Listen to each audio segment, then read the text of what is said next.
On va regarder ici la voix passive, beaucoup plus utilisée en anglais qu'en français. On va utiliser le verbe be qu'on va conjuguer au temps voulu, plus le participe passé du verbe. Donc be conjugué plus ed pour les verbes réguliers et be plus le verbe dans la troisième colonne des verbes irréguliers pour les verbes irréguliers. Regardons quelques exemples. Au présent, they wash the car on Sundays. They, sujet, verbe, complément. Voix passive, the car is washed on Sundays. Présent be plus ing. They are washing the car now. The car is being washed now. They washed the car yesterday, au prétérit simple. The car was washed yesterday. Prétérit be plus ing. They were washing the car yesterday at 10 a.m. The car was being washed yesterday at 10 a.m. Present perfect. They have washed the car. It is clean. The car has been washed. Future. They will wash the car. Voix passive. The car will be washed. Vous voyez, à chaque fois, on a be conjugué au temps voulu, plus le participe passé du verbe qui ne change pas. Ici, c'est le verbe washed, laver. Alors, be ne se met pas à la forme ing à la fois active, mais s'y met à la forme passive. Is being washed. Beaucoup plus employé en anglais qu'en français, le voix passive met l'accent sur le bénéficiaire de l'action. On choisit donc de l'utiliser, la forme passive, parce que cela permet de mettre en valeur l'élément important de la phrase. The football match was cancelled yesterday.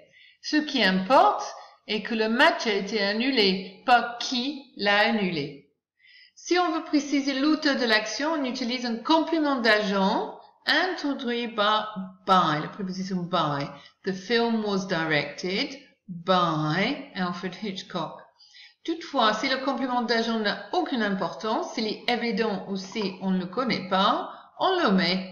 The murderer was arrested by the police, of course. C'est même pas la peine de dire. Les verbes tels que ask, show, tell, give sont suivis d'un complément d'attribution à la forme active. I gave him a present.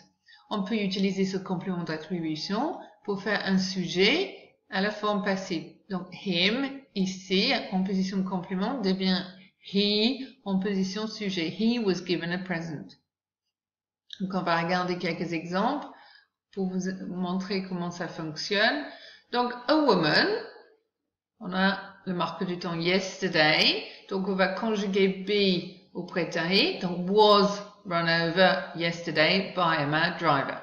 She, on est toujours avec notre marque du temps yesterday. She was immediately sent, verbe irrégulier, troisième colonne, sent to hospital because she was severely injured. Ici, c'est un verbe régulier, il suffit de mettre le D. The mad driver was arrested later and he will certainly, ici on a will, donc il faut will be punished, punished étant un verbe régulier. On va traduire ces phrases. Donc, vous voyez, on exprime souvent le voix passive en français avec le pronom on.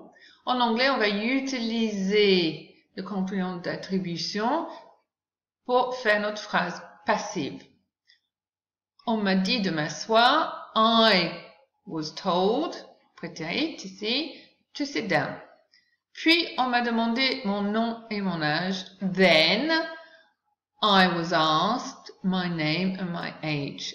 Après cela, on m'a donné un stylo et une feuille.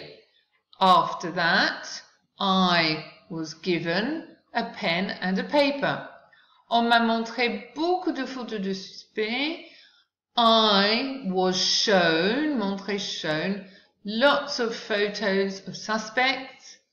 On m'a offert une récompense pour mon aide. I was given, offert, a reward for my help.